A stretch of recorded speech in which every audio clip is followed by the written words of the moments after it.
Okay, so we're just going to do a quick, oh, this is even working. Test. We're going to do a quick photo in the middle here with all councillors that are present today for Bird Friendly Ottawa.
We're getting started a little bit later today just because we had a nice photo with Bird Friendly Ottawa and the City of Ottawa's declaration, and really appreciate all the work of those volunteers and Councillor King in particular for advancing that initiative at the City of Ottawa.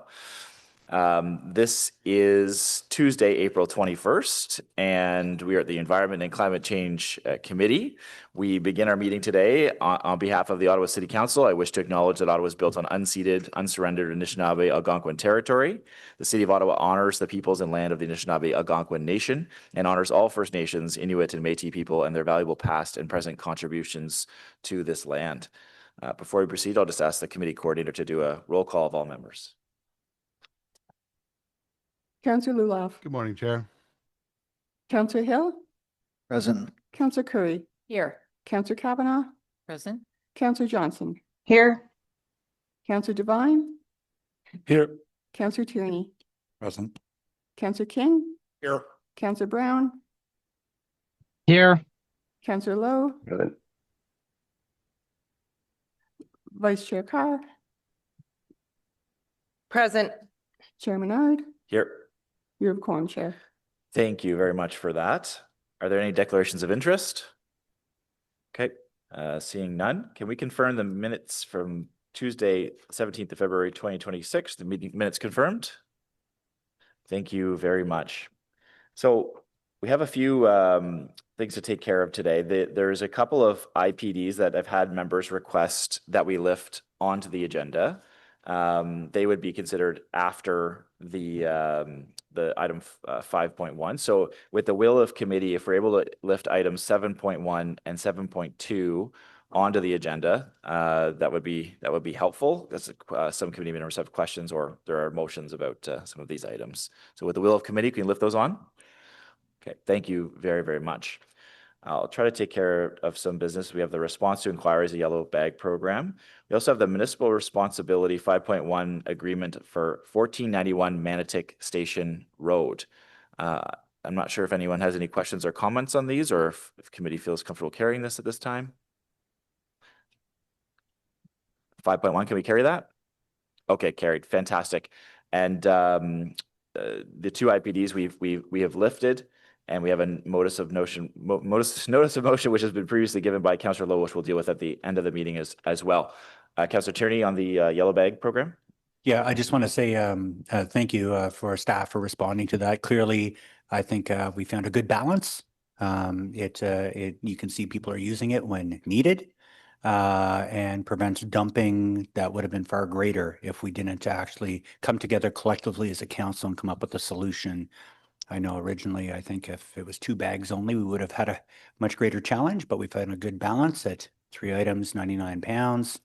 And you can see there's still a lot of use and education required for the public to be able to reduce that number. And I'm sure over time, with the chair of committee, we'll see those numbers greatly reduce as we educate more of the public how simple it is to recycle versus using any kind of garbage containment system. So thank you, Chair.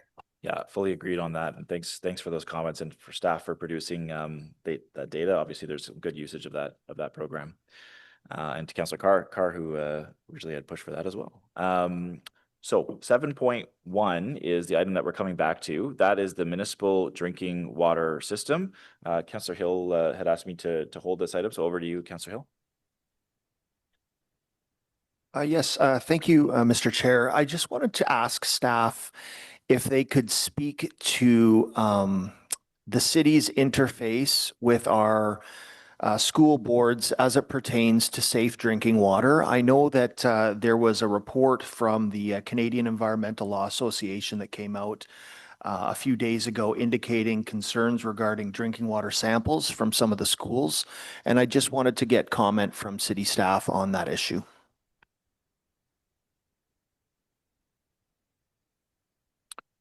Through the chair, Paul Montgomery, City of Ottawa, Acting Director, Drinking Water Facilities and Services. Thank you for the question. Happy to provide a brief answer in that regard. So the city's interface with schools is limited. City staff do not perform water quality sampling in schools. We do water quality sampling throughout the distribution system, but not in the schools themselves. But I can say, rest assured, our drinking water that is supplied is lead-free. But what can happen is plumbing inside those schools can affect the quality of that water, which includes the solution of lead in drinking water under certain circumstances. So schools have obligations to do flushing and to do sampling, and I believe that's the report that was referenced refers to that. Okay, thank you very much. And from a city perspective then, all that we can do to ensure that the drinking water quality in our schools is safe, we are doing all that we can do from that perspective. To the chair, yes, that's correct. Thank you, Mr. Chair. Thank you very much, Councillor. Councillor King. Thank you so much, Chair, and I really want to thank Councillor Hill for asking that question, very important question in terms of what is the city doing for schools. In the same line, I'm just curious, I know that the city estimates approximately 30,000 homes built before 1955 have lead service pipes.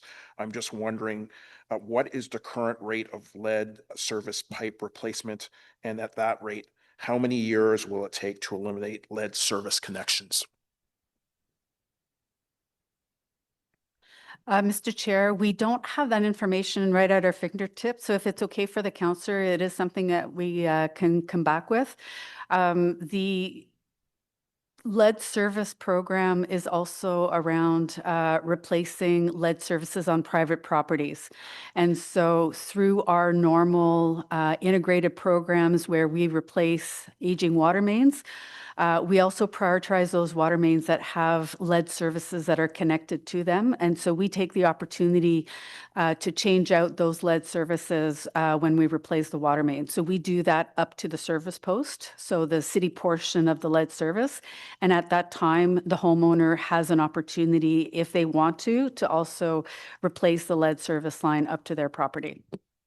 I appreciate that answer. I appreciate the work that's being undertaken in that program and would look forward to that specific question being answered. And I obviously can take that offline and provide you with the specific question. Thank you, Chair. Thanks very much, Councillor King. Councillor Luloff. Thanks so much, Mr. Chair. How much of the how many of the service lines now that we have in the city of Ottawa have lead in them? I'm sorry, Mr. Chair, just the last portion, I missed it.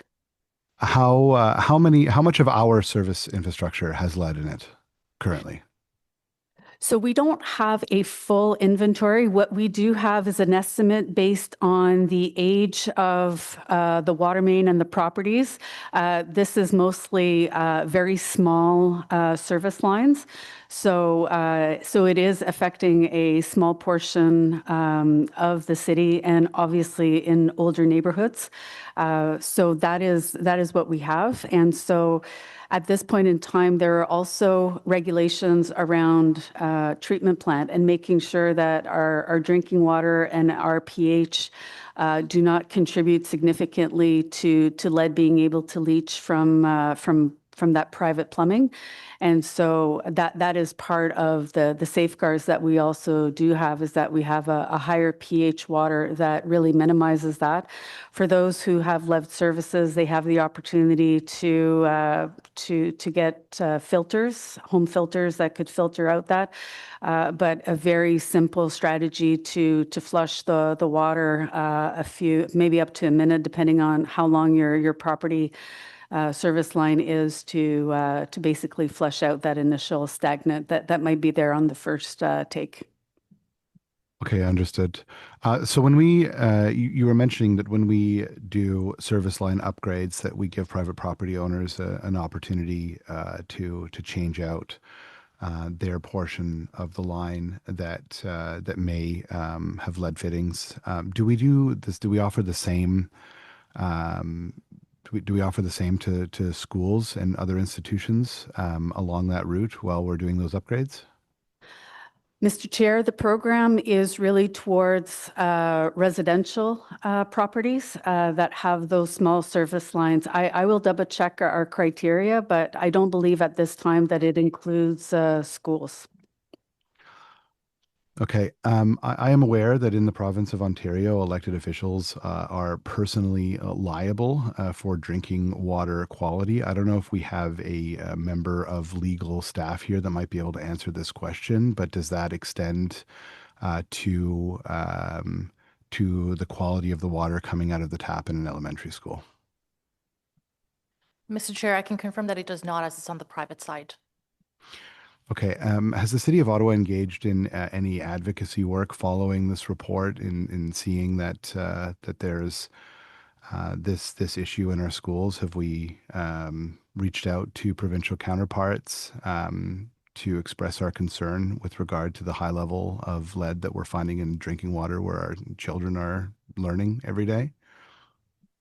Mr. Chair, there are regulations in place. So for the schools, they are required to flush their drinking water lines, but they do take lead sampling requirements right before the first flush. So there are very active mitigation strategies that the schools can take, and they have to take per their regulations. There are also Canadian drinking water guidelines and Ontario provincial standards. And so there are ongoing conversations regarding aligning the Ontario drinking water standards to the proposed Canadian guidelines. So those are active conversations, Mr. Chair. Okay, thanks. I see two former school board trustees after me here, so I'll turn it over because I think I might learn something today.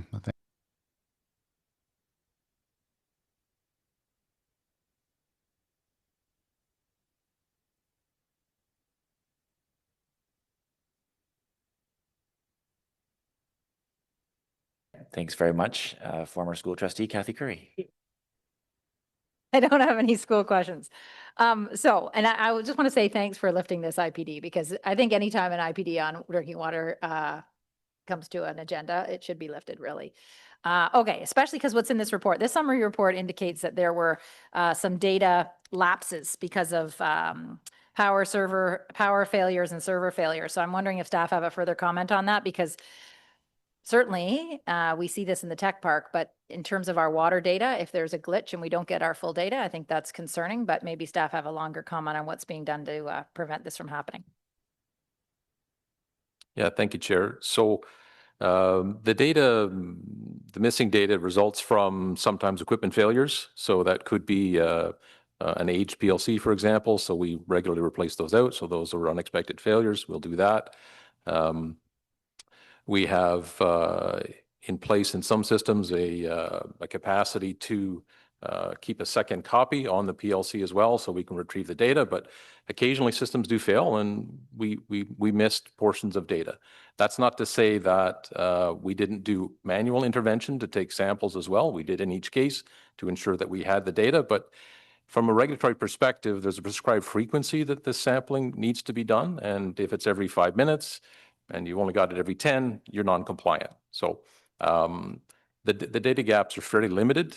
And the assessment that was done represents through other analyzers or other equipment, and the manual sampling that I mentioned indicates that the water quality was still safe. But yes, indeed, we did lose data for some equipment failures. Okay, I just want to make sure we highlighted that. But the other point I was saying is in terms of redundant power, when it's a power failure, it's a server failure is maybe a slightly different thing. But in terms of having seamless redundant power, that's something I'm always asked for in the tech park. Are we looking at that? Well, rest assured that all of the facilities do have standby power, so they do have redundant means. At the larger plants, we also have power that is provided by online full-time UPS systems. But the gaps in this particular case it's referring to is physical failure of the data collection device. Okay, the next question I have is about the $38 million plant intake replacement at Lemieux Island. Just in terms of that project, is it on budget, on time? How's it going? So that project, Chair, is, I would say it's on budget, but it's not on time. We've put forward an application to extend an intake into Quebec waters, and that's been the challenge. We need to be working with the MELCC, which is the province of Quebec's equivalent to the MECP, and we were not able to obtain approval with the MELCC. So we have, and that process has gone on for a couple of years, back and forth, sharing information, providing technical details. We have a completed design for that intake, but until we could actually get the approval on the MELCC's perspective or side, the project has been stalled.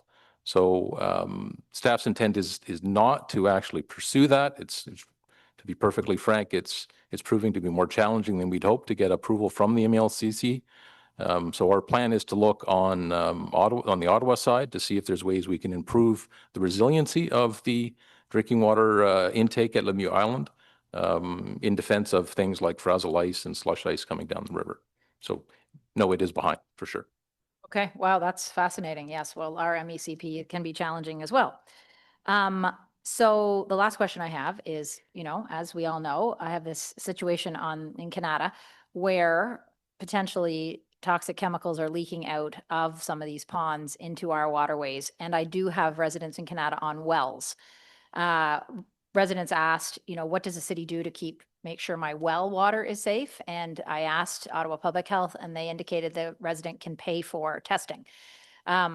Is it the city that would ever test for mercury, lead, cadmium, arsenic in drinking water? Thank you, Chair. So Drinking Water Services does not sample from private wells unless specific during an emergency or whatnot. We may do that under certain circumstances, but typically we do not sample from private wells. That's the responsibility of the homeowner. Okay, thank you for that information. Thank you very much, Councillor. Councillor Brockington. Thank you, Chair. Thanks for the staff report on this matter.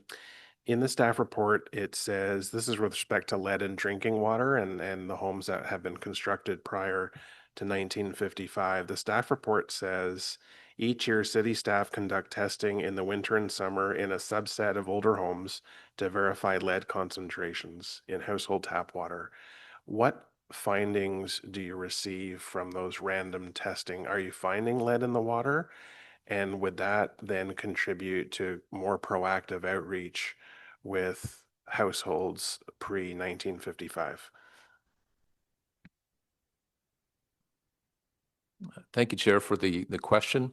If as I understand it, do we find lead in drinking water? So we do find lead in customer side samples.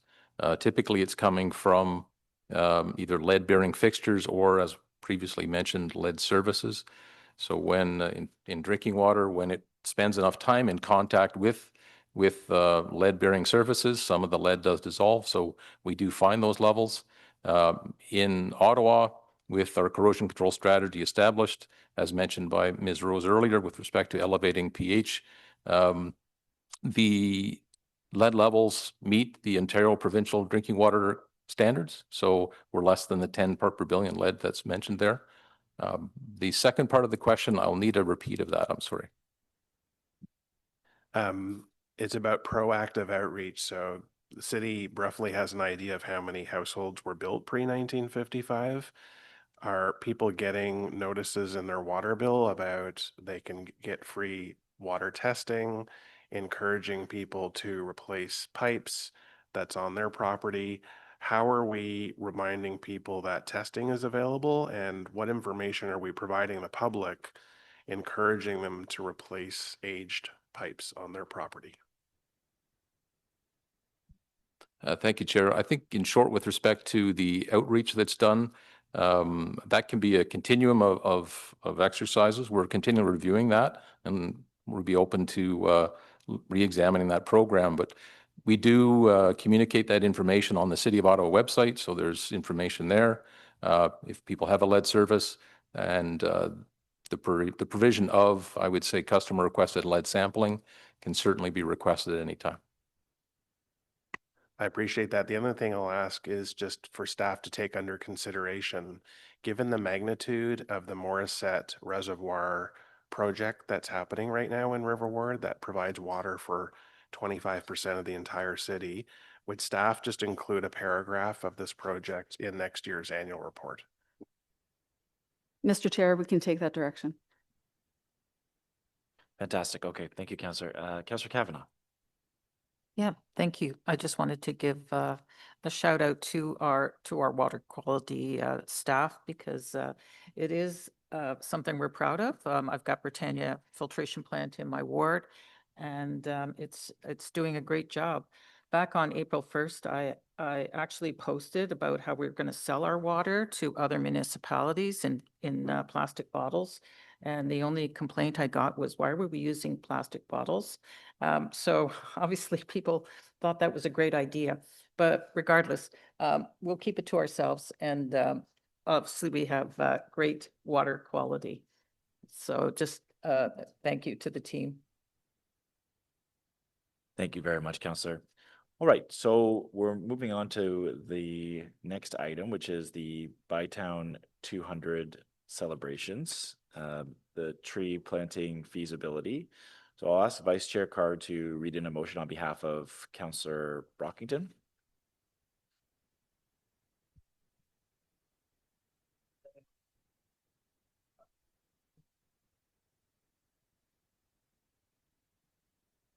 Yeah, absolutely. Yeah. So just to confirm, I'm only reading this in because Councillor Brockington resigned from the committee at midterm. And so he's asked me to read this in since he resigned from the committee previously. So I will do so. Whereas 2026 will mark the 200th anniversary of the founding of Bytown, and whereas the City of Ottawa is celebrating the occasion across the region through festivals and community initiatives, and whereas in 2025, Forestry Services was directed to explore the feasibility of planting trees across all wards as a means to leave a legacy commemorating the occasion. And whereas the feasibility study confirmed that the City of Ottawa has existing locations in parks available as part of the tree dedication program in all wards. And whereas Forestry Services' existing budget could be used to fund the purchase and planting of the commemorative trees, installation of plaques, and associated maintenance costs. And therefore, be it resolved that Environment and Climate Change Committee recommend that Council approve that the City of Ottawa commemorate the 200th anniversary of the founding of Bytown by planting 1 tree per ward during the 2026 fall planting season as part of the Ottawa 200 celebrations. And be it further resolved that Forestry Services use planting locations already approved through the tree dedication program for the celebratory trees. And be it further resolved that all costs related to the commemorative plantings be funded using the existing Forestry Services budget. Thank you very much, Vice Chair. Councillor Devine also has a motion on this item, which I'll ask him to move in now. Thank you, Chair. And just so everyone knows, I submitted this motion not necessarily, I hadn't been aware of the Brockington motion, so they may seem in competition with each other, but there may be a way to have a conversation in the ensuing debate where we can find a happy middle ground. So whereas the City of Ottawa is marking the 200th anniversary of Bytown through a range of commemorative initiatives, and whereas Council directed staff to assess the feasibility of planting 200 trees per ward to create a lasting environmental legacy as part of these celebrations, and whereas staff have advised that planting 200 trees per ward could cost approximately $750,000 and could not be implemented until 2028 due to planning, procurement, and resource constraints, and whereas this would have resulted in approximate costs of $156 per tree planted, and whereas staff have proposed an alternative of planting 1 tree per ward, i.e. 24 in total, in 2026, along with 24 commemorative plaques through the existing tree dedication program at an estimated cost of $50,000, and whereas this would result in approximate costs of $2,083 per site due to the costs of the commemorative plaque, and whereas Council has identified increasing the urban tree canopy as a key environmental policy.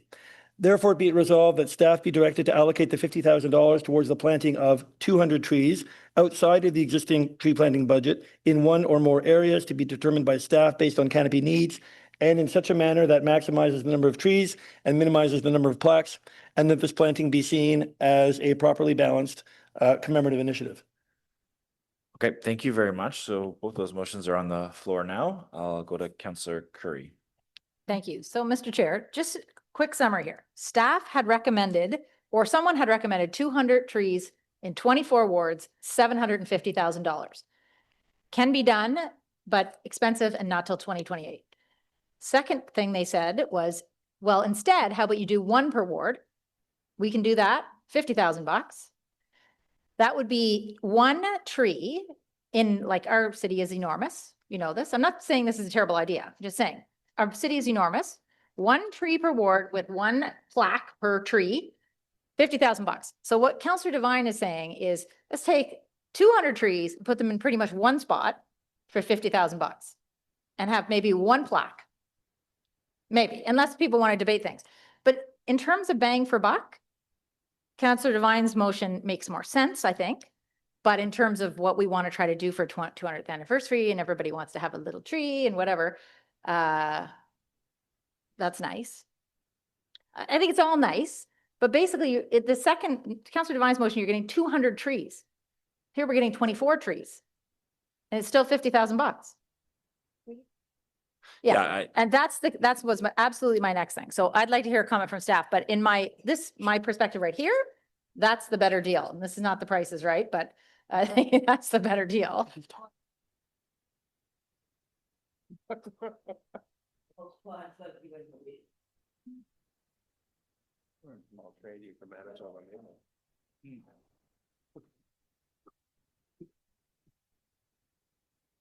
So we'll go to staff here. And I think it's important to make sure the public is aware.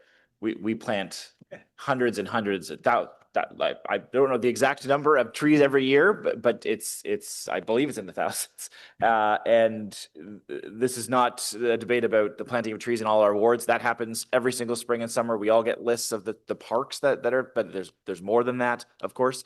But it has to do with, I think, this finite amount of money above and beyond what you already do with the Bytown celebrations. So just to get the clarity on that point. But Councillor Curry has asked some good questions about feasibility and the bang for your buck and options.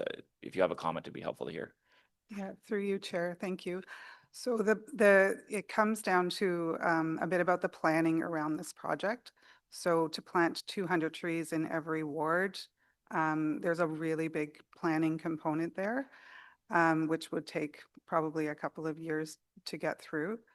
The proposal to do it through an approved program that already exists, the tree dedication program, the planning for those locations for caliper trees, so bigger trees, was already done.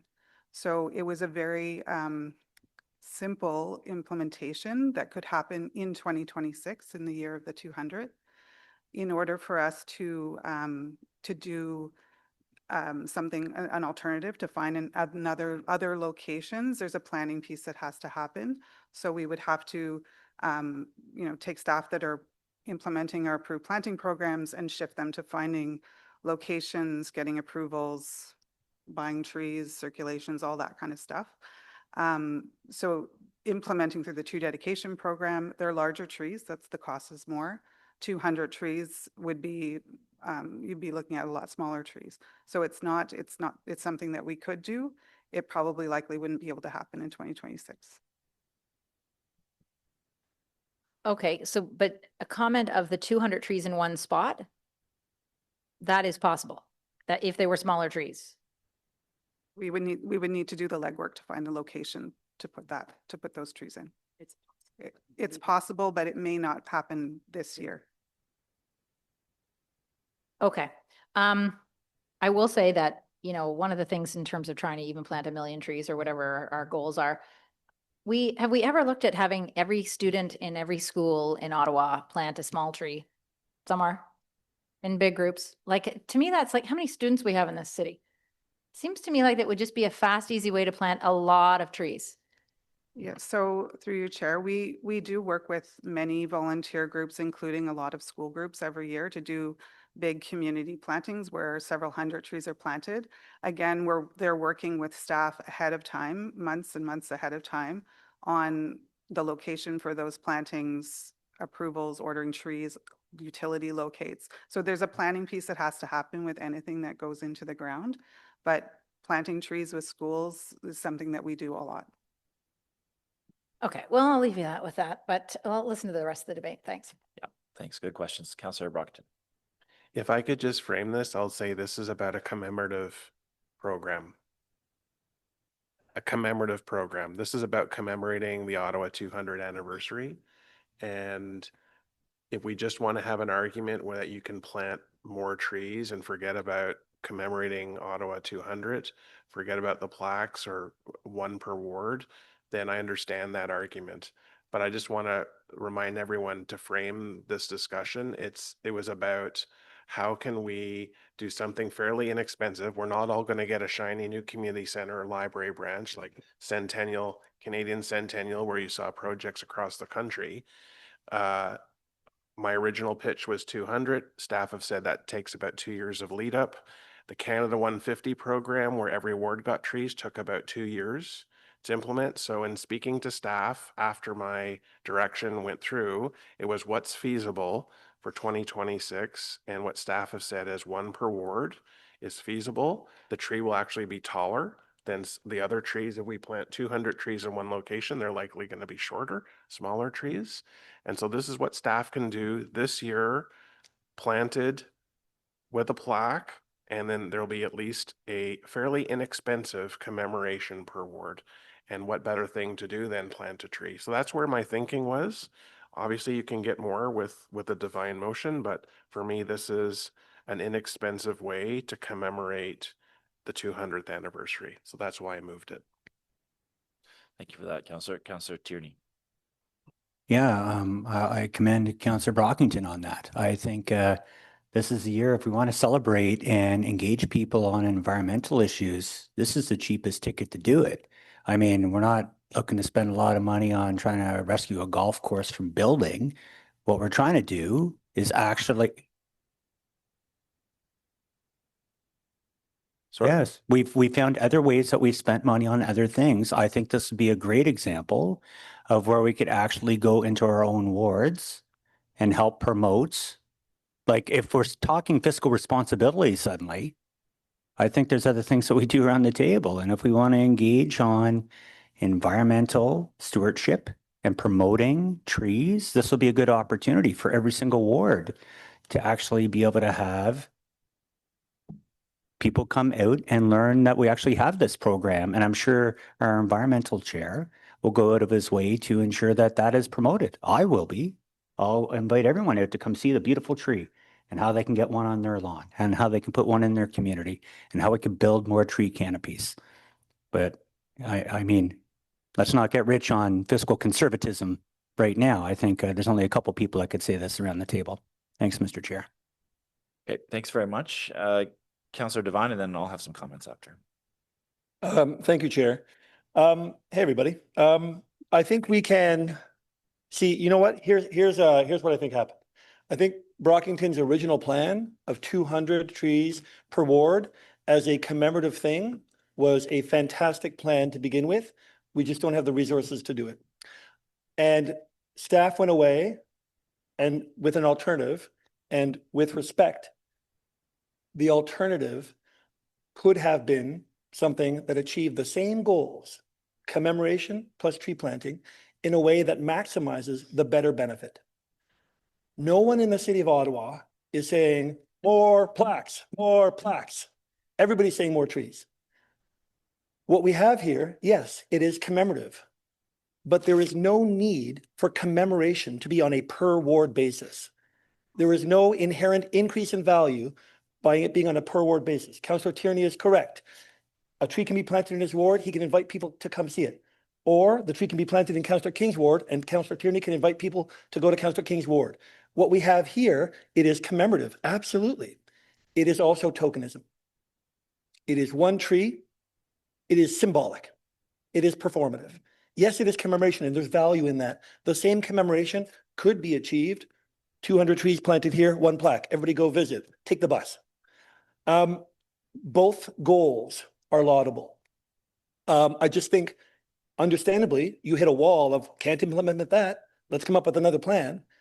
And I think the plan serves 24 individual interests, perhaps our political interests for sure, but that doesn't improve the overall outcome.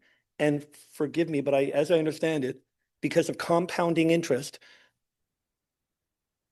200 trees planted together will have a greater correlative effect and impact downstream than 100 trees planted individually. That said, you can argue back, well, no, because now kids in every ward can go see it. I just think, in a nutshell, I'll end up, I'll stop. Yes, we have an alternative plan. I don't think it's necessarily the best alternative plan that we could have come up with.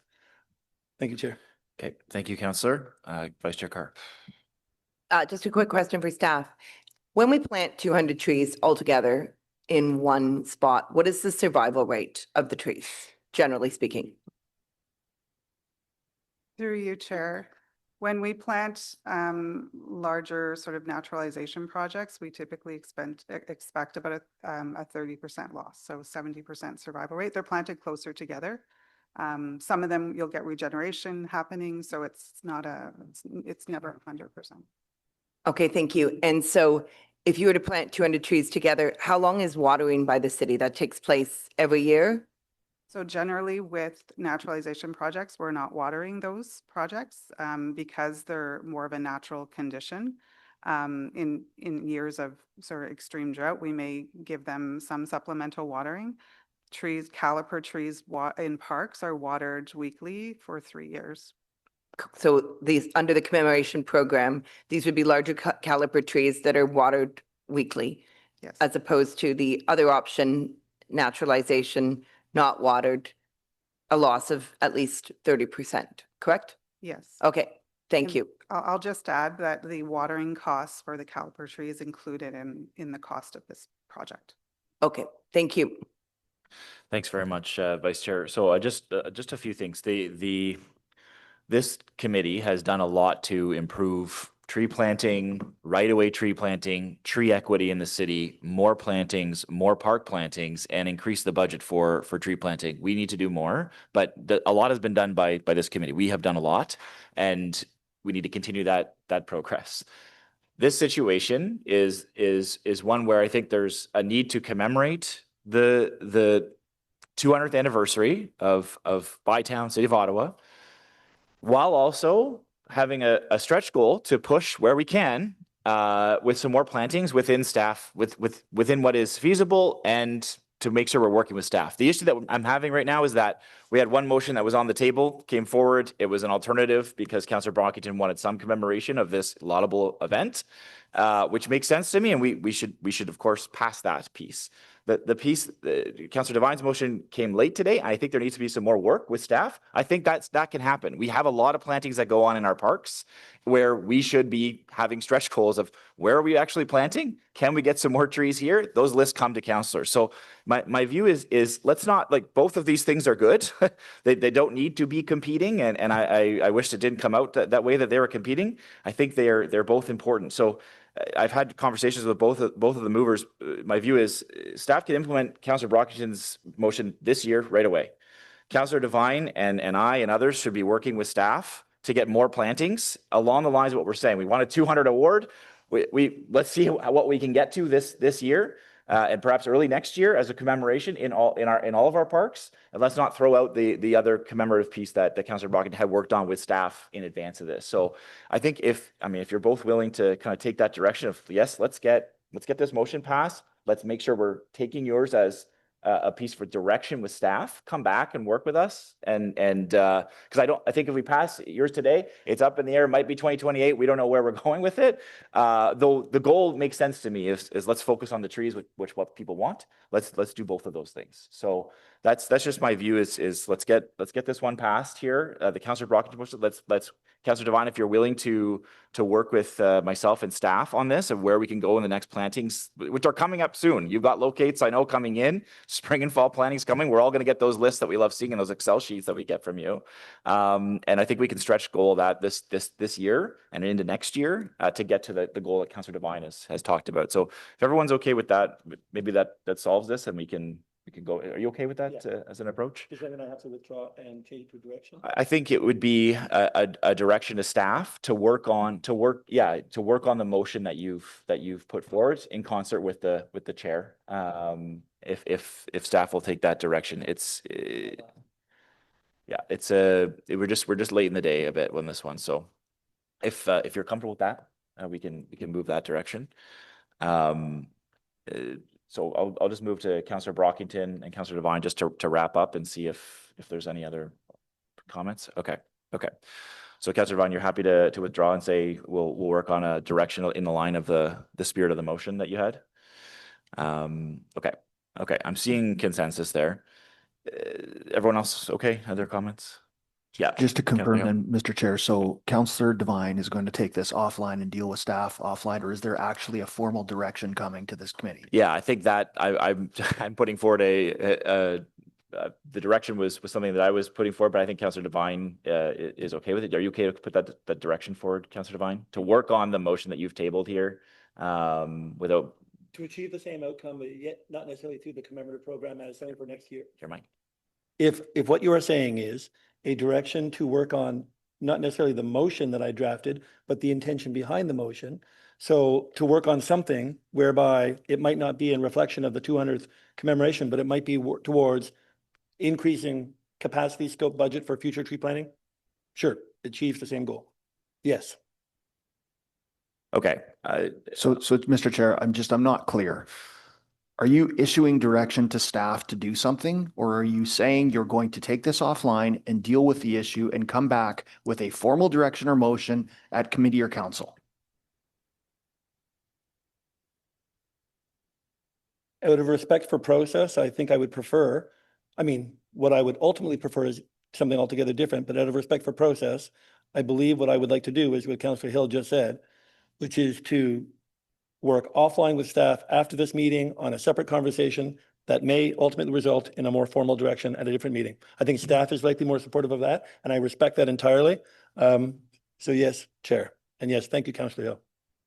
Okay, so we'll consider that motion withdrawn for now with this understanding from staff. Myself, we'll work on this together because I think there's something here. Obviously, there's a will from councillors here. People want to see this happen around the table. without losing this other piece that you've worked on collaboratively with Councillor Brockington as well. So that one we'll consider withdrawn. On Councillor Brockington's motion, is that carried? Fantastic, thank you, and we'll work together on that piece. Okay, any notices of motion? Oh, sorry, I'm going to go to Councillor Lowe. I have Councillor Lowe's inquiry, but first his motion. So we've got Councillor Lowe's motion, which has changed. Councillor Lowe had two motions last meeting, and now there's just one motion which he's worked on and has changed. And I'm certain delegates are aware of the change. Councillor Lowe, did you want to introduce the motion prior to us going to delegations? Yep, I'll read them in. Sorry, I'll read it in. Be it resolved that the Environment and Climate Change Committee recommend that Council direct staff from the city's Public Works and Strategic Initiatives Department work with staff from Planning, Development, and Building Services Department within existing resources to complete a geotechnical review or analyses in order to determine the extent to which sensitive marine clay is present in the area of concern. Be it further resolved that the Environment Climate Change Committee recommend that Council direct the General Manager of Public Works to remove, at the city's expense, any tree on municipal property in the area of concern where sensitive marine clay is the predominant soil type, and that the tree is determined through city review to be a significant contributing factor to serious damage to private property, without requiring a new or additional geotechnical report at the owner's expense, consistent with a neighborhood-wide approach applied in the Greenboro precedent. Be it further resolved that the Environment Climate Change Committee recommend that Council approve the delegation of authority to the General Manager of Public Works to approve applications for tree permits under the Tree Protection Bylaw 2020-340 for privately owned distinctive trees in the affected areas, affected parts of the area of concern, as determined by city analysis where the tree is causing or likely to cause significant structural damage, as described in section 66(2) of the tree bylaw due to the presence of sensitive marine clay soils.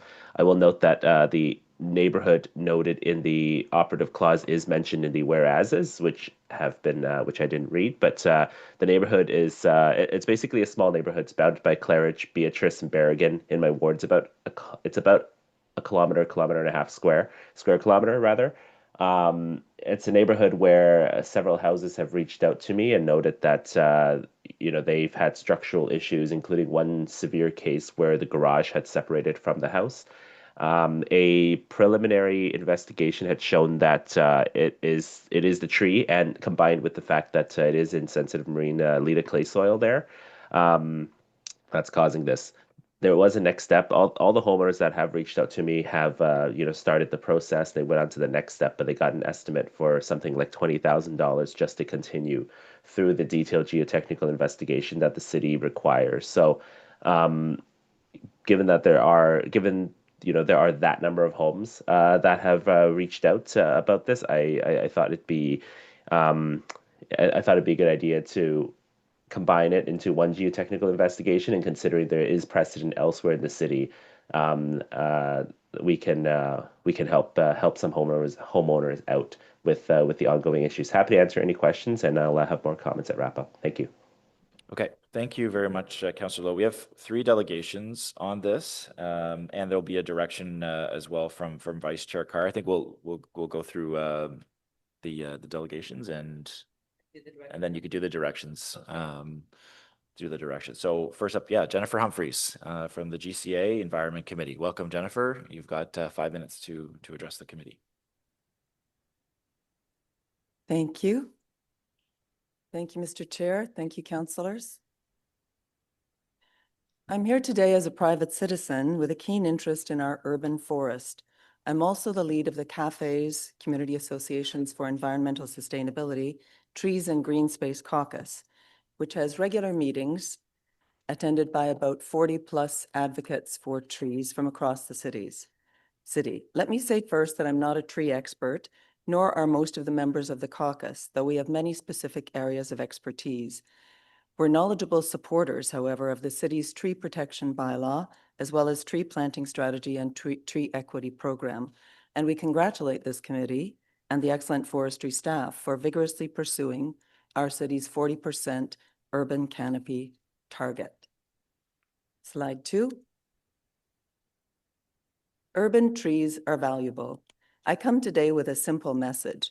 Urban trees are valuable and deserve to be protected. The tree protection bylaw aims to do just that, and therefore its integrity must be preserved. This is why when the Tree Caucus members learned of the notice of motion from your February meeting, we were deeply concerned. And this is also why last week we were pleased to see Councillor Lowe's revised motion that is being considered here today. The earlier motion sought exemptions from tree protection requirements that would apply across the city, in effect undermining the bylaw's core objectives. However, while the current motion is limited in scope, it builds on a precedent in Greenboro and so raises the possibility that other special exemption requests could come forward from homeowners who are quick to identify trees as the culprit. Therefore, while not objecting to the motion before us, I would like to register the concern that all possible efforts be made to retain trees, including mitigation measures, and that future development in the city be guided by the 2017 Guidelines for Tree Planting in Sensitive Marine Clay Soils. Slide 3, tree myths and misconceptions. Slide 3.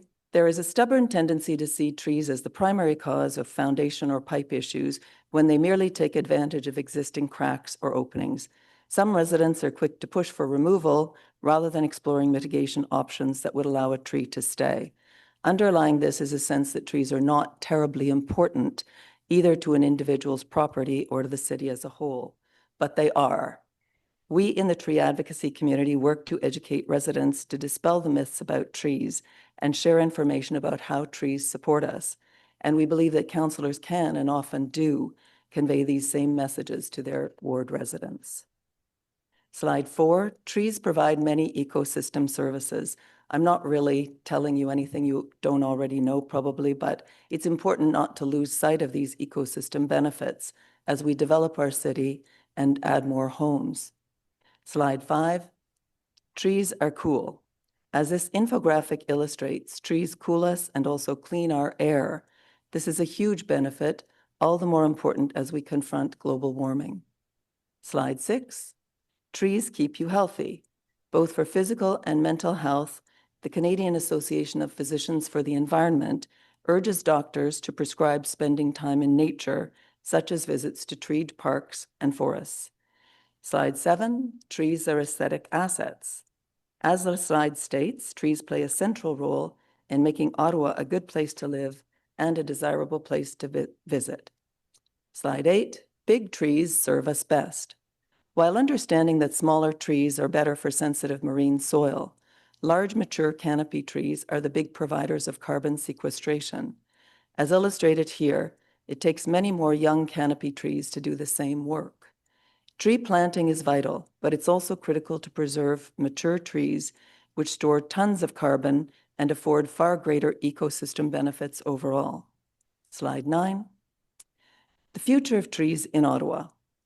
Our city is doing really good things for the urban forest, and we can't let up. In this era of extreme weather events propelled by climate change, we need to preserve, protect, and plant. And we need to keep our tree protection bylaw strong. Slide 10. Thank you for your time today, and thank you for your attention to our trees. Thank you very much, Jennifer. It's a great presentation. I had one question for you, just on the next steps for this committee, because you've seen what's happened this term in terms of the new policy in place around urban, suburban, the right of way, as you've pointed out, automatic replantings, the tree equity analysis, and the plantings that will come there, and of course the additional plantings in our parks and other areas. What is next, do you think, in your view, for on the tree side, with obviously the protection of existing trees, as you say in your presentation, is very important, but is there policy-wise something in your view that the committee needs to do further this term, next term of council? It is really difficult to establish and maintain an urban forest. There are lots of challenges. That being said, I know our staff is working very hard to do that. I'm actually really gratified to hear efforts to commemorate our city's 200th anniversary through trees. I heard comments like they're a less expensive way to do things than perhaps building something brand new, but more than that, they are an opportunity for us to stake a claim to a really good future for our children and grandchildren. I think that we need to continue very vigorously on the path to automatic tree replanting in the city, looking at mature neighborhoods and saying, you've lost that tree, we got to plant one. And continuously striving to plant mature canopy trees where possible. In the suburban areas and outer urban areas and rural areas, I do think we need to pay a lot of attention there. Admittedly, I live in the urban core, so I don't know your areas. I'm certain, you know far more, and your constituents know far more, you who come from the outer urban areas and so on. But there have been some gaps, and I, confess that I'm not always in the loop on what's been changed, but I know that we've been concerned that the 30-centimeter diameter at breast height sort of requirement in terms of tree permits and so on, and for removal or for whatever, have not been extended as far outside the inner core as we would like to see. And apologies if I'm out of date, but I really think that we need to look at those things. I think every time we see something like a new development, and the Taywin development is one, where we see a developer saying, we got 10,000, 20,000 trees here. We're just going to take them down because, wait a minute. Yeah, wait a minute. There's something about that. It doesn't look good. It's not good. So I don't want to belabor this, but I know you're on it. And I appreciate your continued vigor and dedication and commitment and passion about these matters, because it really does matter to our city. And, I kind of go back to the official plan. I've been involved in this area for a while now, for a decade. And we really do want to be a livable city. And your role as the Environment and Climate Change Committee is critical to making that happen. Thank you. Thank Mr. you. Chair. Thank you very, very much. No, that's appreciated. And yes, certainly staff in recent years have extended that 30 diameter breast height piece to all suburban areas as Excellent. well. Thank you so much. As I understand it. So thank you for being here and appreciate your delegation very much. Next up is Erica Shardlow, Trees and Green Space Coordinator with Cafes, who's online. Wonderful. Thank you so much. I do have a slideshow as well, which I see. So good morning. Thank you, councillors. I'm here speaking today on the implications of sensitive marine clay soil and tree preservation. If we could go to the next slide, please. So I am here today on behalf of Cafes. Next slide. The next slide is just an overview of the presentation. So we will move on again to the next slide, please. So I will start by saying that Cafes, as I'm sure many of you know, supports a strong tree protection bylaw.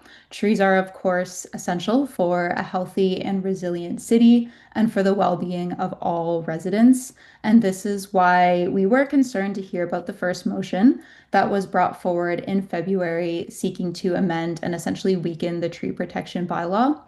We felt that the fact that it did exist for some time showed an undervaluing of trees. We were pleased to see the motion change so significantly in April to now focus on taking that onus off of residents in the area of concern by not requiring the homeowners to pay for and submit a tree report. In these cases of property damage, we know it is a costly process, but we still wanted to take this opportunity to speak about this issue of sensitive marine clay and trees. Next slide, please. So to give context, I'm sure many of you do know this Lita clay or sensitive marine clay. It's a highly sensitive, at times unstable clay. And typically what happens is that salt holds this soil stable. But when freshwater leaches away this salt, like in times of heavy rains, for example, the clay can quickly liquefy and collapse. And then the soil can also shrink in times of drought. So what will happen is that the tree roots will absorb the water from the clay, causing drying and shrinkage, which leads to the possible cracking and damage of nearby structures. Next slide. So again, as you may know, the city adopted guidelines for tree planting around foundations in these marine clay areas in 2005, and then they were updated in 2017. And the guidelines include different elements like setback requirements, soil volumes, the tree size and the tree species. The foundations need to be reinforced. The grading must direct water to the root zone. And then we also understand there's a 4-phase assessment process when the city goes to examine complaints of city trees in this clay.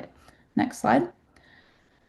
So one of the concerns we've identified is that this soil is really common across Ottawa. If you look at the map on the right, the red shows where this clay has a higher presence. And then I know it's kind of small, but the smaller map shows some little red dots, which is some mapping of past and potential landslides, which can happen with this clay. So if we go to the next slide, we felt that it was worth raising this concern that this motion could set a standard where new or similar policies of tree removal could get adopted in other areas of marine clay, seeing as how common it is all throughout the city.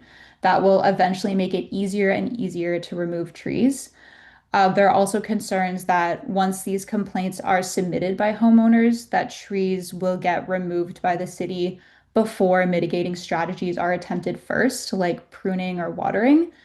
And that eventually trees will start getting approved for removal based on homeowners' fear or risk of damage alone, rather than in cases where it's already causing property damage. So this is why we're coming back to this higher level issue that we feel that trees aren't always wanted and that they're undervalued on properties. Next slide. So this leads to our recommendations and things that we want to consider. So we are asking that the motion will not set a further precedent for expediting tree removal elsewhere in Ottawa where this clay exists, or preventing further tree planting.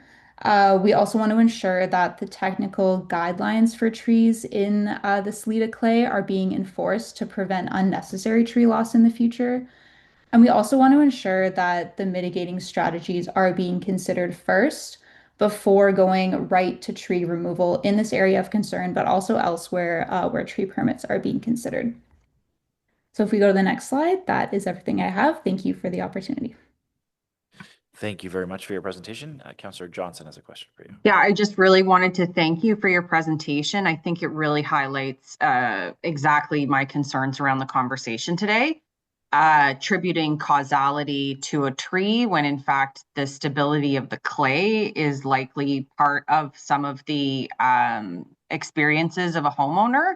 I'm anxious that we're going to be trying to solve a problem through a tree removal that actually needs to be looked at more broadly. So I think there's further conversation at this committee on that particular subject, but I just wanted to echo my offer my appreciation for your summary of the concerns, and we'll be sure to ask staff for the implications of the motion.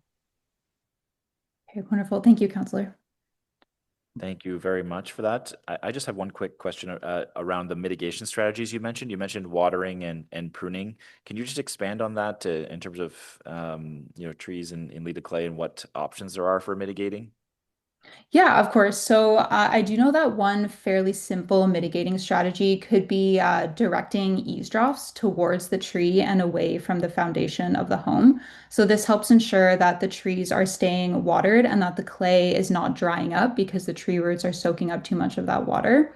Also speaking to residents about other watering strategies, like maybe it's just a case where the homeowner can go out and water the tree regularly on a schedule especially in hot summer months where we might see drought.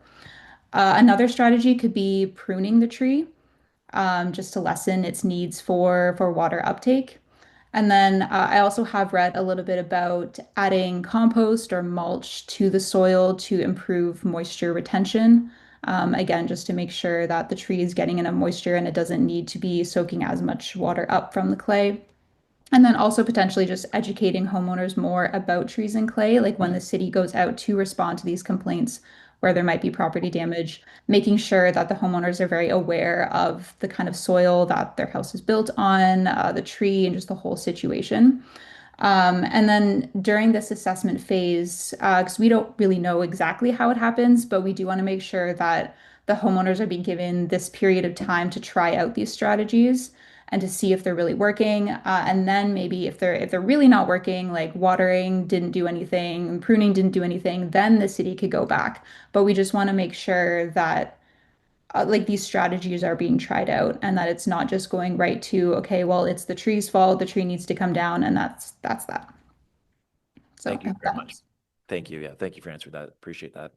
Our next delegation is Paul Johannes, the chair of the Green Space Alliance. I think Paul's online too. Thank you, Chair. Yes, I'm here today on behalf of the Green Space Alliance to express concern with the motion that's now being considered. The tree protection bylaw is really our first and best defense against tree loss in Ottawa. It's been worked on collaboratively with the city and the community for a long time, and it's proving, I think, that it's been a good bylaw, although there's still work to do to improve it. But it's really a bylaw that works because it provides deterrence to tree removal. And those deterrents are mostly monetary. It costs money to get a permit. It costs money to fulfill the compensation requirements if you are having it removed. It costs money if you're paying a fine because there's a breach of the bylaw.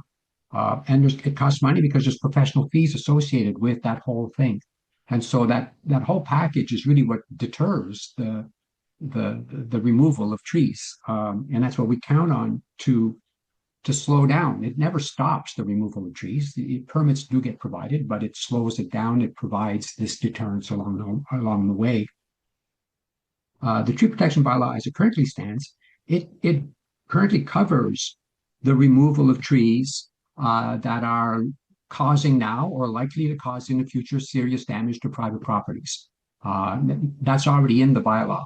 The two GMs that are responsible are already empowered to require trees to be removed if these conditions are in place. If it is causing damage or likely to cause damage in the future. So there's nothing in this motion that adds to the bylaw. That power is already there.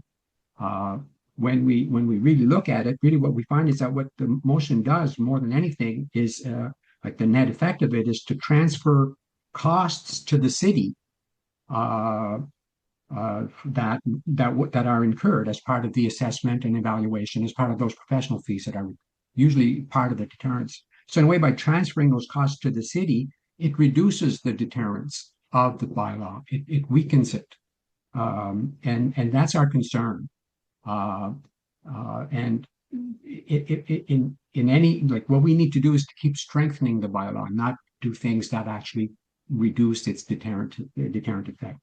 By introducing the notion that, oh, well, it's because of marine clays or leader clays that we have to invoke these special conditions, the bylaw covers that. If any damage for any reason, LIDA or otherwise, you can have a tree removed. You apply for it and you get a permit.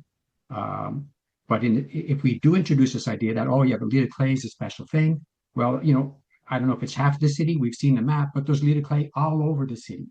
And so rather than being something that might apply only in this particular case to a neighborhood in the Barhaven East ward, it's in fact something that in fact could then be seen as, again, a precedent that is applied throughout the city wherever there are issues with LIDA clay in the soil.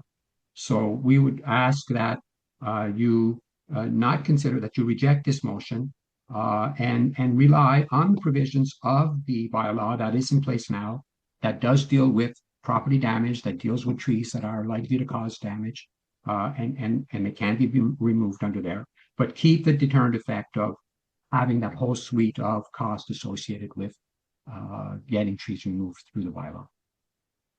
Thank you. Thank you very much, Mr. Johannes, for that presentation and some of that detail. It is appreciated. I know committee heard you. We're going to move to Vice Chair Carr, who has a direction that puts some parameters around the motion. So, Councillor Carr, did you want to read in that direction? Absolutely. The direction is as follows, that staff, 1, ensure this motion will not set a precedent for expedited tree removal or preventing tree planting elsewhere in Ottawa where this clay exists. 2, ensure the technical guidelines for trees and foundations are being enforced to prevent unnecessary tree loss in the future. And 3, ensure mitigating strategies are being looked at before going straight to tree removal in the area of concern and anywhere else with clay, the tree permits are being considered. Okay, thank you very much for that, Vice Chair. Councillor Curry. Yes, thank you. So I looked at this and I honestly, you read the whole story, you feel very badly for these residents that this would be not a good thing. And I can understand why a councillor would bring this forward. The challenge I had on this was when you know how we're never supposed to interfere with parking tickets because then it's actually seen as benefiting a particular resident and then it could be seen as buying votes, right? And I don't think this is the same thing. I'm just saying it gets tricky. These things get very tricky, I think. I guess I would like to hear that staff would recognize this on their own, that this is extremely expensive for a resident to deal with, that this is a very difficult situation, and that they would have on their own figured out that they needed to do something to help here. So I guess I would like reassurance from staff because I do feel for these residents, and this, I think to Councillor Carr's point, is going to be an ongoing problem, and it's not fair. But I just want to understand because the money part is always tricky. Yeah, we'll ask staff to come up. I assume there'll be a lot of questions for staff, so good to stay up here.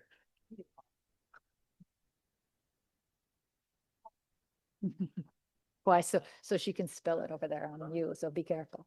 Pardon? You know she spills her coffee every day, so be careful over there. If she gets one, ask Sean.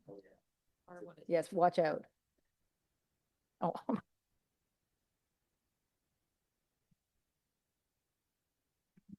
Okay, so we'll ask for staff comment on Councillor Curry's questions around regular course of action, the concern about homeowners and their expense now, and perhaps what this motion would change. So, excuse me, Chair, Jason Pollard with Forestry Services. So with respect to current processes in place, we have direction from a 2005 report to council that establishes what we as city staff use as a review process for matters of significant property damage related to municipal trees. We refer to that as a 4-phase assessment process. So that's in place citywide currently. Where matters are brought forward to the city, we would undertake that review process. It's a due diligence piece that we undertake to determine if a tree is contributing and then look at mitigations following that process. So the motion as being presented would simply remove the geotechnical report requirements that are required by the residents. So the due diligence piece would remain in place for staff to continue to review and make decisions with respect to the tree and what mitigations might be appropriate. Okay, that's very helpful. Thank you. Thank you very much, Councillor. Councillor Johnson.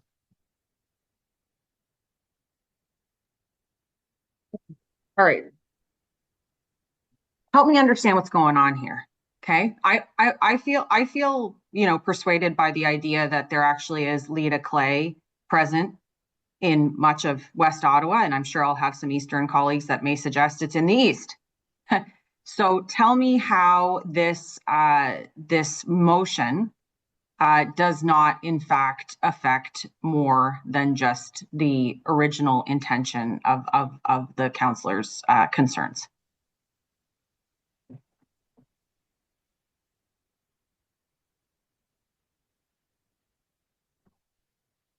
So the motion, as presented, looks at a specific geographic area within Barrhaven. So there's a defined parameter, a series of streets that are defined in the motion.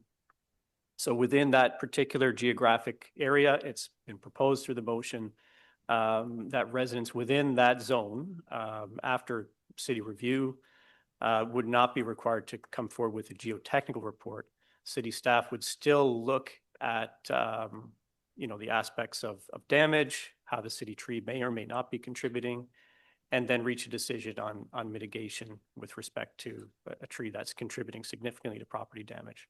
So the motion as drafted or as presented would just change those geotechnical report requirements for residents in that specific neighborhood. Citywide, in other areas of the city, those geotechnical report requirements are still there for residents to come forward as part of city review. So what makes this particular area of the city so unique that these residents do not have to pay for a geotechnical study that residents in other areas who may feel that their trees on Leda Clay or et cetera are suffering the same fate would have to pay? Chair, through what we've observed and the calls that have been presented and complaints that the city's received at this particular neighborhood, it is unique in the number of houses that have come forward in a short period of time. Typically across the city, we don't see such a concentration of calls and complaints related to these matters in such a short period of time. So in this one particular neighborhood currently, to the city's awareness, we have in the range of 10 to 12 homes that have come forward or residents that have come forward with issues. Typically, we don't see such a concentration. The only other neighborhood where we've seen concentrations in recent years is in the Greenboro neighborhood, as referenced in the motion, where we have seen that concentration. So that prompted, city staff to look at this, differently in that we've got a concentration that is unusual. So is this the case where, sometimes you'll have a member of the community, for example, often we see sign bylaw waivers be put forward at committee. Is this similar in this case where you have said the only way that we would be able to circumvent the geotechnical phase is by way of a motion, and the councillor in this case has chosen to do so, or has supported your recommendation to do so, or is this otherwise? So Chair, with respect to the geotechnical report requirements as part of the city's 4-phase assessment, the motion as written would exempt only this particular neighborhood in Barrhaven. Those report requirements would maintain or stay in place for the remainder of the city, with the exception of Greenboro, where that area was previously defined in city policy. And it's okay.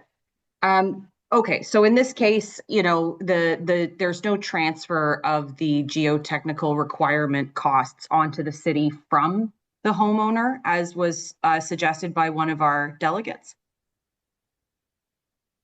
So Chair, in this case, where the city's proposed or we're being directed through the motion to look at a review of the geotechnical conditions in this particular neighborhood. So City Forestry Services staff and engineering staff with the city would undertake a review of known existing information, information from time of subdivision development, and also information that has been brought forward by residents in this community. Undertake a review to establish some geotechnical information specific to this neighborhood, and that would be the basis on which future decisions would be made with respect to the city's review of tree and foundation matters in this neighborhood. Okay, so you'd sort of take a neighborhood-wide examination of the issue that could then be used to apply to various specific house comments or house concerns. Okay.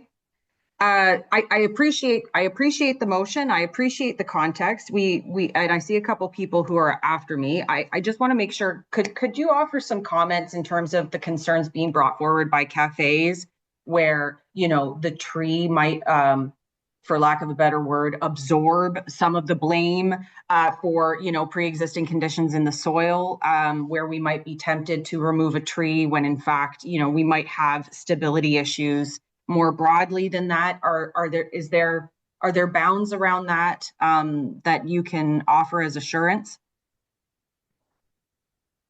Chair, we in staff's application of the 4-phase assessment process that was established in 2005, We look at all the known contributing factors to the site. In our review, frequently there are many, not just tree-related causes. So we look at a full review of all contributing factors, and staff look to put in place, where trees are found to be significantly contributing, staff look to put in place mitigations where appropriate. Tree removal, in most cases, is something that is the last consideration for staff under the policy. Okay, and in the cases that you did need to remove a tree, would there be a replanting program in place to put them back on municipal property where there was better stability? Chair, with respect to tree replacements, it's possible. We would have to look at the circumstances of the site. We would have to ensure that any planting is done in line with the city's policies with respect to planting in sensitive marine clay. Essentially, that means the appropriate setback from house or foundation to the location of the tree. We would have to make sure that any tree that's planted is the appropriate species and size. It is possible, but we'd have to do an examination of the site to ensure that the appropriate space is there. Okay. I'll let the other guys on the board go, and if I need to come back on, I will. Thanks. Thanks very much for those questions. Councillor Kavanaugh. Yeah, thank you very much. My concern is that I find it hard to believe that this would be the only place where this marine clay exists and is a problem. I do have a community that has Lita clay. I assume that's the same. We're just calling it different name. And then we're talking about building an entire neighborhood in the East End on Lita clay. So it just strikes me that there's going to be concern, and there's a lot of it. And, you know, what makes this so special when, you know, for example, Crystal Beach is Lita clay, and I hear about that. I haven't had any concerns, but I am concerned that this could be asked to be used again. And as we're trying to plant trees, things get in the way. People want other things, and they don't realize, you know, that one tree on their property is still pretty valuable. And every time we take one out, we lose our canopy just a little bit more. So how is it that this would not be applicable to other areas?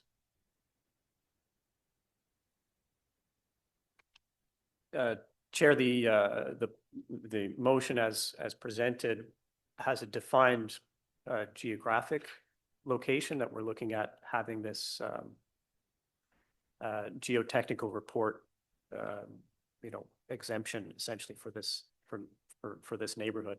So that would not apply to other areas of the city. I still think that there's the possibility of it being precedent setting.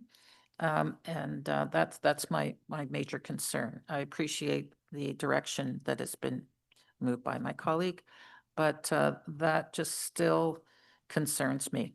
And it doesn't take much. And I'm actually thinking how it might apply to developers who are, you know, especially when we're trying to get, say, 3 units on a property. This could be very convenient if there was something that they could use if a tree's in the way. So how do we deal with that? I'll just add to what Jason said before, and then I'll answer the question about the developers. Just that this, and especially in Jason's experience, he's got a ton of experience dealing with these marine clay soil files over, you know, up to 20 years now. And just to say that in this area, the reason we see this as being unique is because we haven't had another area like this with a concentration of issues, essentially. So the issues that we usually see every year sort of spread out across the city. And so we know there's a lot of marine clay soil in the city. We're not saying that this is the only place where there's marine clay soil. We know that this is, you know, for us in our tree work and tree planting and development application, that this marine clay soil thing is a really big challenge in Ottawa and a unique challenge. Doesn't really exist in many other cities around the world at all. And so the reason that this is unique is because we're seeing this concentration, and the style of development maybe that was used here, the timing of the development, which was before our policies came in place for tree planting and marine clay soil, are probably contributing factors. And that's why we're looking deeper in this area specifically. With respect to your comment about infill development and how this could impact that, in those cases, we're looking at, I don't see this as a sort of a reason that would be used to remove trees, given that they're coming forward to do a development on the site. And when there is a development application, we're considering it in the context of the development. It is and can be a challenge to plant trees and plant large size trees when we have areas of marine clay soil, but we have our tree planting and marine clay soil policies in place. And they were created in 2005, as Jason said, and updated in 2017 to actually require sort of more specific information about the soils, so that we were able to zero in on how sensitive the soils are and be able to plant larger size trees when we don't have that sort of like ultra sensitive soil, So we're allowing the new policy, 2017, allows us to plant sort of bigger trees than we were able to before, when we know that there's areas of sensitive marine clay soil, but we still have to be aware of that and be using the setbacks required and stuff. So it can be challenging in those areas, but I wouldn't see that it's a reason that we'd be faced with to remove trees for development. We would navigate that the same way we navigate all sites, all infill sites. I appreciate the experience and yeah, your thoughtful answers. The tree bylaw was, something I cheered for. It was really, really helpful in terms of preserving trees, especially by having trees examined and protected when development applications were going through. I realize it's not the same, but it was preventative. It was about planning around trees rather than trees being told they were in the way because they didn't plan for the fact that they were there. They were expecting to remove them. So I'm just making sure there's no loopholes, because that's my concern. And marine clay is, even though this area has had a lot of complaints, it still concerns me that it could be used in other areas with the same soil. But I appreciate the experience and your comments. Thank you. Okay, thanks for that, Councillor. So, Councillor Lowe, I've got Councillor Tierney on after you. You're going to make comments and then wrap up, or do you have a question? I'll go at the end. Thank you. Okay, yeah, and I might have a couple questions before I'll let you wrap up at the very end after everyone else is gone. Councillor Tierney. Thank you, Chair. Very treeful day today, but at the same time, I'm glad we're talking about Leda clay, because of course this is a big city issue, and I know the chair knows it. Obviously, we've seen what's happened in other areas of the city. We saw the Sunwood situation out in New Orleans, where we had houses sinking, the city getting sued. So it's a challenge in this city. We see roads all the time where they become depressed. We have to go reset the grills all the time and raise and lower them, because the ground's always shifting below us in this city. Obviously, if you're coming to us with something like this, this is a high concern area right now, but I assume there'll be more work that will continue after this if this is supported. And I think, and I know the chair probably will agree, this is probably one of the bigger issues that really hasn't been dealt with in the city for decades. And we're starting to see a lot of where it's going to have massive impacts. We have vehicles that are heavier too. That's going to be a big challenge. Our buses and cars going electric, because we want to save the environment, is a lot more wear and tear. So we're seeing the impacts and the importance of trees, obviously, but also the major concern on Leda clay. I guess right to the question is, so let's just say this passes or it doesn't pass today, regardless. Is there going to be an ongoing effort to deal with the geotechnical issues within the city of Ottawa? Is this something that's front burner right now, or is this just a case-by-case situation?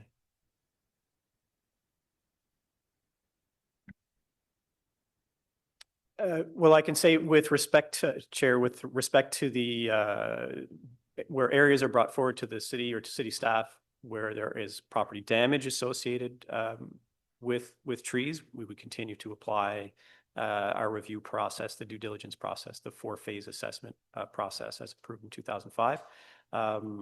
Colleague mentioned earlier with respect to new developments going forward, we have policies in place. So with respect to tree planting, that provides some guidance in terms of how those sites are looked at, the geotechnical analysis of those new development sites, and how trees are considered on those sites. No, fair enough. And again, it's just more about, I think this will spur on a great conversation that should continue about the effects of, very unique situation in the city. I know I have tons of it. Well, lots of areas in the city have these challenges. And with more flooding, 100-year storms, everything happening, it's probably going to have more massive impacts than we can perceive at this point. So thank you for the time, Mr. Chair. Yeah, thanks very much for that, Councillor. Yeah, not just the tree side. There's lots of concerns around Leo Clay for sure. I fully agree. I have Councillor Johnson in the second round, but I'm just going to ask a couple questions first, and then I'll go to the rest of delegates here, or committee members. But the geotechnical analysis in this area, what is the potential cost of that? Does the city have an estimate of what it would cost to do one larger study of the area? Chair, what's been proposed and discussed amongst city staff is to look at using internal city staff to do, a review of existing known information. So we would take information from time of subdivision development. There are geotechnical studies as part of, new subdivisions. So we would look back in city files on that information, and also take into account the new or known information that have been brought forward by residents in Councillor Lowe's ward with this in this particular neighborhood. So we look at those pieces of information. We've engaged with the city engineer who will help to undertake that review.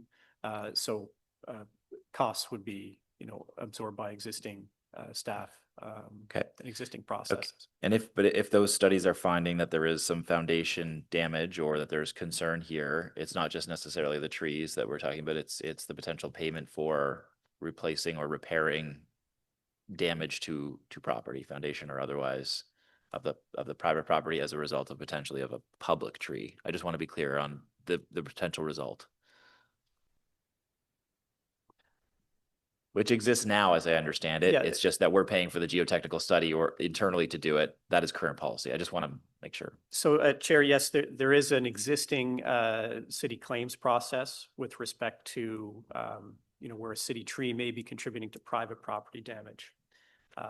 So those processes would remain in place. The motion would not change that. Okay.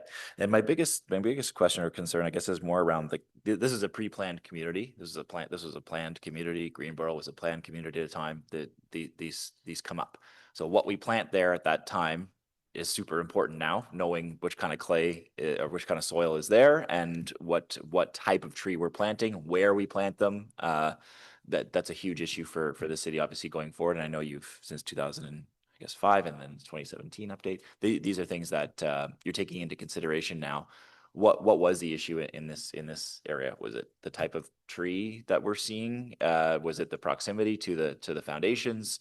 Was it just the soil conditions and drying out more than we're seeing in other areas, or is there something specific to this area beyond just the complaints you're seeing? Although we can say it's, I guess, early days, we haven't completed the geotechnical review here. Early observations from staff with this particular neighborhood show that the neighborhood was built at a time prior to city policies being in place with respect to tree planting in areas of sensitive marine clay.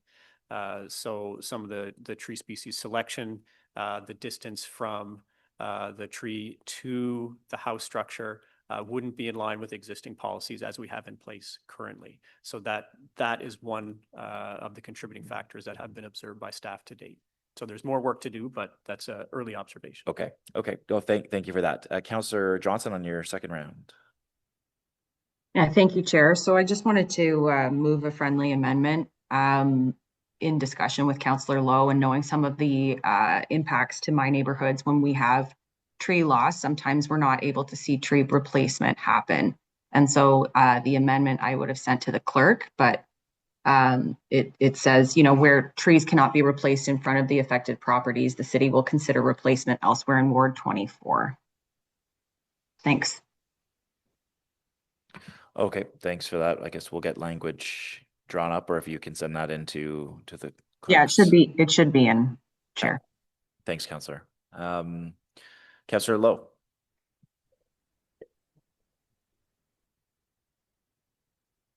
Thank you. Sorry, I'm getting over a man cold. This neighborhood was built in 2000 before the guidelines for trees and Lita clay existed. The homes have shallow frontages, averaging 5 meters, which is actually smaller than the canopy of the trees in this neighborhood. I am very grateful to city staff, Martha, Nicole, Jason, Ali, with whom I've worked over the last 2 months to arrive at this amended motion that respects the existing process and the affected homeowners in a neighborhood in my ward. In brief, again, several properties in one of my neighborhoods experienced structural damage last year. As mentioned earlier, in the most severe case, one house's garage separated from the rest of the home. Preliminary investigations, which are done by engineers, indicated that it was caused by the municipal tree in the front yard and the presence of Lita clay. It was exacerbated by last year's very dry weather and recommended removal in every case. Most of those residents began the prescribed process to seek removal of those trees, but balked at the eye-watering estimate of almost $20,000 for the geotechnical investigation, a process that doesn't even guarantee the tree's removal. This is on top of the tens of thousands of dollars affected homeowners have already spent on repairs and the preliminary investigation, so this isn't for fun. In fact, affected residents have stated that they will actually be sad to see the tree go, and they do intend to replant as soon as possible. City staff did note the similar issue in Greenboro a few years ago and said they can apply that precedent to this neighborhood in my ward. The motion does shift the responsibility and cost of the geotechnical investigation onto the city to determine if the municipal trees do indeed need to be removed, and then remove the trees as required. This way, one geotechnical investigation can be done instead of multiple geotechnical investigations in a very small area. I hope to have, I want to thank you for the time that you spent on, everyone has spent on this item, and hope to have your support for this important ward neighborhood issue. Thank you. Okay, thanks for that. And the friendly amendment's fine. Yep. Sorry, go ahead, Councillor. Sorry, I missed that last part. Oh, and the friendly amendment's fine. Okay, so you're accepting the amendment. So maybe we can get the I don't have the amendment yet. So on the Councillor Carr or the Vice Chair Carr direction, staff are able to implement that and accept the direction. Chair, yes, with respect to tree planting in the ward, we can accept that piece of the motion. That's helpful. And on the amendment, I just want somebody to read it in, perhaps, as it's worded. Maybe Councillor Johnson, could you just read it in, perhaps, just so we're aware Yeah, of what sorry. It's I thought it had gone through. My apologies. Where trees cannot be replaced in front of the affected properties, the city will consider replacement elsewhere in Ward 24. Okay, so that's a friendly amendment. So it's now part of the main motion. Is the main motion carried? I'll dissent on the operative clauses 2 and 3. Okay. Okay. Okay. So dissents from Councillors Carr, Kavanaugh, and King on clauses 2 and 3. Otherwise carried. Okay. Thank you. Thank you very much for that. Are there any notices of motion for consideration at a subsequent meeting? Okay. Inquiries. We've got two inquiries that I'm aware of. Councillor Devine on assisted waste collection gap.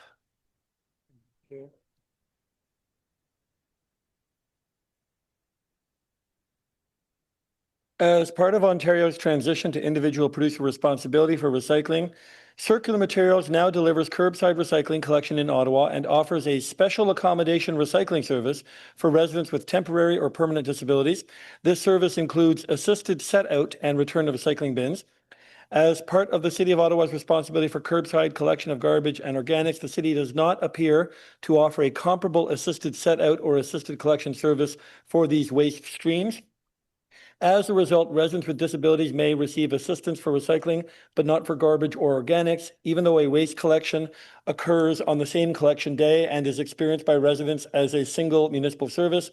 By contrast, several other Canadian municipalities, Toronto, Edmonton, Waterloo provide assisted waste collection programs that cover all waste and organic streams for residents with verified disabilities or mobility limitations. The questions: could staff provide information on the following? 1. Does the City of Ottawa currently provide any form of assisted set-out or assisted collection service for residents with temporary or permanent disabilities or mobility limitations for garbage collection and organics collection? 2. If no such service is provided, what policies, operational considerations, jurisdictional factors, or funding constraints currently inform this approach? 3. Have staff assessed the service and accessibility implications of circular materials providing assisted set out for recycling while no comparable service exists for other waste streams collected by the city? 4. Can staff provide a high-level summary of how peer Canadian municipalities address assisted waste collection for residents with disabilities, including which waste streams are included and whether these programs are municipally operated or contracted? And 5, can staff identify any preliminary considerations, challenges, or potential options should council wish to explore a more consistent approach to assisted waste collection across all waste streams, particularly from an accessibility and aging in place perspective? Thank you very much, Councillor. Councillor Lowe, with regard to rats. Thank you, Chair. Over the last few years, and particularly since the pandemic, rat-related resident outreach, is perceived to have increased exponentially. It is not uncommon to hear phrases like "it's never been this bad" when discussing the matter with the community. As the issue continues, with no signs of slowing down, city staff are requested to provide the following information. 1, the number of rat-related submissions via 311, council's offices, and other intake sources since the 1st of January 2020, broken down by month and year and supplemented by a heat map if possible. An update on the effectiveness of the centralized rat sighting reporting tool at ottawa.ca. Any additional or modified measures the city is taking on the issue in 2026. 4, clarity on the city's role and responsibilities versus those of private property owners in addressing rat sightings. And 5, an update with regards to the Pest Management Regulatory Agency's research into rat fertility reduction bait, referencing a motion passed by Council on the 25th of June 2024. Thank you. Okay, thank you very much for that. Staff will get back on those inquiries. Is there any other business, the committee? Okay, I'm not seeing anyone, so we're going to adjourn, and the next meeting is May 19th, 2026. We'll see you then. Wow.